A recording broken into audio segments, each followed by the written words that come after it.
गोजोन हामलायनायजों लोगोसे नोंथांमोनखौ गोदान खौराङाव बरायबाय। अन्नानै नोंथांमोना बे रादाबखौ जोबजासे नायलां। लोगोसे भिडिअखौ लाइक, कमेन्ट, शेयार आरो चेनेलाव गोदानै फैदोंब्ला साबस्क्राइब खालामनो गुरै खावलायबाय। गिबि खौराङाव दङ।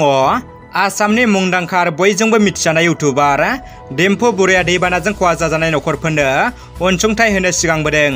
दासान्दि रायजोआव थादनाय गैयै अखा हानायनि जाहोनाव गोबां बाना जाना न' बां लोमसावना खहा जादों।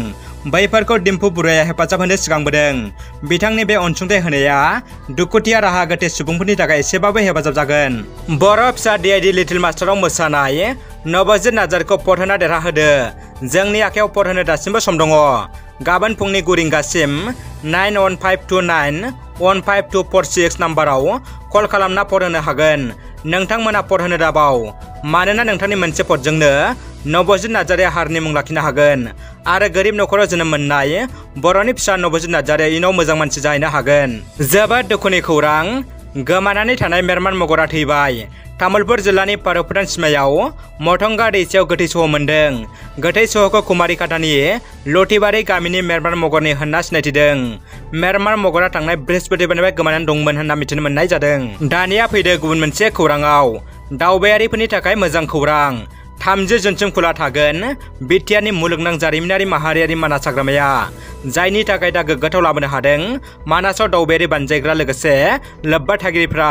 थांनाय दैज्लांनि जागायनाय दाननिफ्रायनो दावबायारिफोरनि थाखाय अक्ट'बर-नबेम्बर दानसिम बन्द लाखिनाय हाग्रामाखौ बे समाव गिबिनि थाखाय दावबायफैनो हानायनि थाखाय 30 जुनसिम खुला लाखिनायनि राहा आजावनानै लाबाय। बड'लेण्ड बुब्लि निउज पर्टेलनि केबल टिभिखौ बेखेवबाय। दिनै क'क्राझारनि बागानसालियाव थानाय गोदानै लानाय बड'लेण्ड बुब्लिनि गाहाय मावखुलि आरो केबल टिभिखौ सानसेनि मेहेरगोनां हाबाफारि खुंफुंनायनि गेजेरजों बेखेवनाय जायो।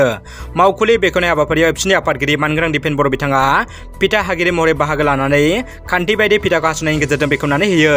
लोगोसे बड'लेण्ड बुब्लिनि केबल टिभिखौ बेखेवनानै होयो बड'लेण्ड हायुङारि गौथुमनि मावफुं सोद्रोमा डक्टर नील स्वरगियारि बिथाङा आरो बड'फानि मुसुगो बिबार बावजेनगिरि आलासि महरै बाहागो लायो गसाइगाव बिएड फरायसालिमानि गोरायुं डक्टर अजित बर' बिथाङा। बड'दबा थानानि बिबानगिरि कमल गगैखौ सासपेन्ड खालामबाय। बड'दबा थानानि जाथायखौ नायबिजिरनायनि उनावनो थानानि बिबानगिरिखौ सासपेनसन खालामो। थासारिखौ सामलायनायाव फेलें जादोंमोन पुलिस मावख'गिरिया। गिबि नायबिजिरनायाव थाना संनायखौ मोजाङै फाव फान्दायनाय मोनदों नगाव पुलिसा। नगाव जिल्लानि बड'दबा पुलिस थानाखौ ओनसोलनि जौ सुबुङा गाग्लोबनानै अर सावना सिलिंखार खालामदों। मासे हांसो आरो 10,000 रां बिनानै मोनैनि शफिकुल इस्लाम मुंनि सुबुंखौ पुलिसा बुथारनायनि अजद खालामनानै पुलिस थानाखौ सावनानै सिलिंखार खालामो। दानिया फैदो जोबथा खौराङाव।